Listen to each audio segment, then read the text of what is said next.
થોડીક જ વારની અંદર ત્યાં આગળ પર્વત ઉપર હનુમાનજીએ થોડું ગ્રુપ નાનું કર્યું. ભગવાન શ્રી રામ નીચે ઉતર્યા, લખનજી નીચે ઉતર્યા, સીધા ભગવાનને પગે લાગ્યા. ભગવાન કહે લખન ઓચિંતાના પગે લાગવાનું કારણ તો કે મહારાજ વ્યાજબી છે. કેમ? તો કે મહારાજ મને એ ગર્વ થાય છે. થોડીક વાર મને એવું થયેલું કે હમણાંનો આ આયેલો અને તમે એને ભેટી પડ્યા, બહુ વાલો છું કયું મારા કરતા, પણ ધન્ય છે આ હનુમાનને કે હું શેષ નારાયણનો અવતાર.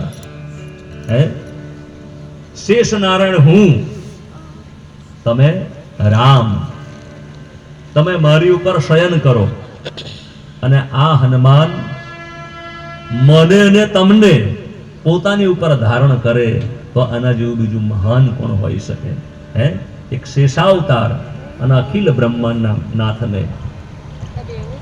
લખનજી બહુ પ્રસન્ન થયા. વાહ મહારાજ, બરોબર પાકી મુલાકાત આજે કરી છે. આમ કરતા કરતા સુગ્રીવને પછી મુલાકાત કરી છે. બંને સંકલ્પ મિત્ર ભાવનો સંકલ્પ કરાયો છે.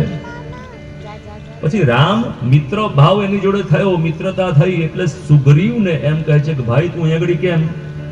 તો કે મારો ભાઈ વાલી એકવાર માયાવી નામનો રાક્ષસ હતો અને માયાવી નામના રાક્ષસે ગુફાની અંદર મારા ભાઈ સાથે યુદ્ધ કર્યું. મને એમ કે મારો ભાઈ મૃત્યુ પામ્યો છે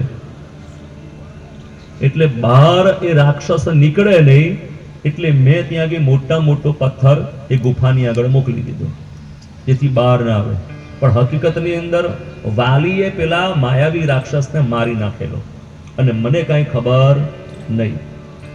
અંદર બૂમ મારી એટલે મેં કહ્યું આ રાક્ષસ મૃત્યુ પામ્યો હશે. ના, વાલી મૃત્યુ પામ્યો હશે, કારણ કે એને મને એવું કહેલું કે ભાઈ હું 27 દિવસ સુધી જો બહાર ના આવું તો સમજી લેજે કે તારો ભાઈ નથી. મેં પથ્થર મૂકી દીધો, ઘેર આવ્યો અને વાલી પછી આવ્યો અને મારી ઉપર ગુસ્સે થયો. એને મારી પત્નીનું હરણ કરી લીધું.